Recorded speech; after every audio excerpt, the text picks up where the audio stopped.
Mister been ने एक खास तरह की कला सीखी जिसका नाम काम्फ कुंस्ट था।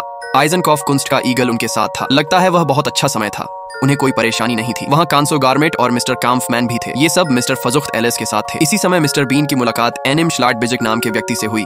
डैनिज केयर्ट मिस्टर बीन ने देखा कि उनके पीछे कोई संगठन काम कर रहा है, इसलिए जब 4 गजट गुजरे तो लोगों को लगा कि मिस्टर बीन चले गए हैं। बिडेन श्लुत्जर नाम का आदमी एक अपराधी था जिसका नाम फिजुफिंटेन था। वे लोग किसी हमले की तैयारी कर रहे थे और एक मुखबिर से मिलने वाले थे। डोरसी बहुत देर से पहुंचे। मुखबिर ने बेरेट्स के टुट्टे को देखा और रिहंडवाइजर ऑफ सेनेम हैंड फ्लेचे के जरिए संपर्क किया। एक गोरा दोस्त होटल में पहुंच रहा था। उसी वक्त एक हत्यारा स्नाइपर के रूप में वहां मौजूद था। मिस्टर बीन एक मुखबिर से बातचीत के जरिए घटनास्थल पर पहुंचे। तभी एक निष्कर्ष सामने आया कि असली मुखबिर कोई और नहीं बल्कि खुद मिस्टर बीन ही है, लेकिन उन्हें खुद इस पर यकीन नहीं था और वे थोड़ा पागल जैसा महसूस कर रहे थे। उसी समय हत्यारे को मुखबिर बेरेट्स गेंद से एक रहस्यमयी इशारा मिला जो मिस्टर बीन की ओर से था। फिर हत्यारे ने अपने कारतूस वैक्यूम क्लीनर में डाल दिए। मिस्टर बीन को शक था कि शायद उन्हें छापा मारने वाली टीम का हिस्सा नहीं बनाया गया है। तभी उन्हें लगा कि गोलियां चल रही हैं और टीम उनके ऊपर चिल्ला रही है। फिर मिस्टर बीन अचानक वापस उठ खड़े होते हैं और पता चलता है कि मुखबिर के कमरे में एक चोर छिपा हुआ था। मिस्टर बीन का शक सच निकलता है। कहानी की शुरुआत से ही चोर उसमें शामिल था। अब मिस्टर बीन छत की तरफ भागते हैं। चोर एक खच्चर पर बैठा है और दीवार में छिप जाता है। मिस्टर बीन लोहे के टॉरस को चुराकर